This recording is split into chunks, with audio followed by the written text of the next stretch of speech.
next speaker, I would like to introduce Linda Soloman, who is the founder and editor-in-chief of the Vancouver Observer.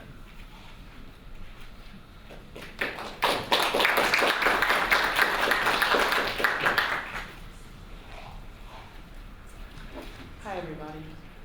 I'm going to time myself. So I started the Vancouver Observer 7 years ago on a laptop in my living room. I saw an opportunity in the media as it was going through radical shifts, and I decided to leap on it. I had gone through many years as a journalist of writing about things that, particularly about women, like I spent some time in the developing world. And while I was there, I had the opportunity to interview people such as Wangari Maathai in Kenya, who I met in 1993. Wangari had organized thousands of women and girls to plant trees across Kenya and to fight desertification in Kenya. And she was one of the bravest people I've ever met. Or even read about. She was willing to stand up to the dictator in Kenya at the time. And she was arrested many times. She was carried, picked up by the police and carried into jail and left there for a long time. And she just kept going on. Nothing stopped her. And she single-handedly stopped the dictator from paving the public park in Nairobi where all the people got to hang out. He wanted to turn it into a monument to him. And she used her contacts all over the world, and she got this project stopped. And he hated her. And she and her friends, she sat with her women friends and worked out of her home. And they spent their days laughing.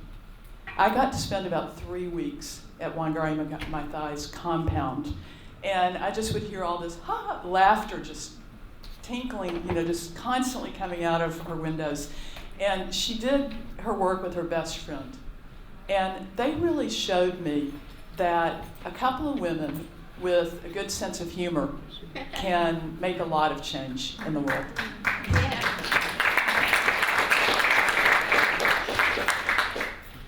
And they really inspired me to take the attitude that, I might not be able to make, a lot of change. But even if I can do just a little bit, maybe that's enough. So I started the Vancouver Observer, as I said, on a laptop in my living room when my kids were young. I started having kids very late. So they were always there, and it grew slowly, and as it grew, I found myself gravitating towards, as I could, hiring women. I just really found that it was a lot easier for men to get jobs, and as journalism is falling apart, the women were really, having the hardest time. And there were all these really exceptionally talented young women who had no place to publish their work. So that's what I've been doing. And meanwhile, though, as I've gotten further into it, I've come to understand that this business, which really has such a huge impact on our lives, is owned by men. The good news is that 30% of management is women, but I can tell you, and you probably know this very well yourselves, that it's really the person who owns the publication, who sets the tone, and who, if a story comes out that's super controversial, has the power to just stop it. And that is why, I'm not going to name any names of publications, but you may not see the stories that you think should be there, or you may not see them told in the ways that you think they should be told. It is extremely important for women to tell stories about the world, for women to participate in creating the narrative of the world, which we all do. we're all, I mean, I'm sure everybody in here in their own way is a storyteller. We need to be telling the stories not just of ourselves, we need to be telling the big world stories. Media can be an instrument for change, it can be an instrument for opening minds, but it really comes down to who's piloting the plane. Katie Couric said that. It's the message and the messenger. But right now, studies are coming out one after another showing that the media really doesn't respect women intellectually. It's derogatory to the most powerful women. And it creates a consciousness that says, women are sex objects. And it creates an environment that makes it possible for something like Amanda Todd's suicide to happen. It makes it possible for Facebook to have waited until yesterday, even after these shocking teen suicides have happened, teenage girls being bullied, having their naked pictures published all over Facebook. And also, what has been unearthed by our sisters who have the time to do these kinds of things, like Ordinary Sexism, did I get that right? The London group that rallied people over the last week to say to Mark Zuckerberg, it is not okay to have pictures of rapes, to have rape sites, pages that you can like on Facebook, that are showing women who are being abused, women with black eyes, girls. This is not okay in a civilized society. This is sick. This is really the undercurrent of the web.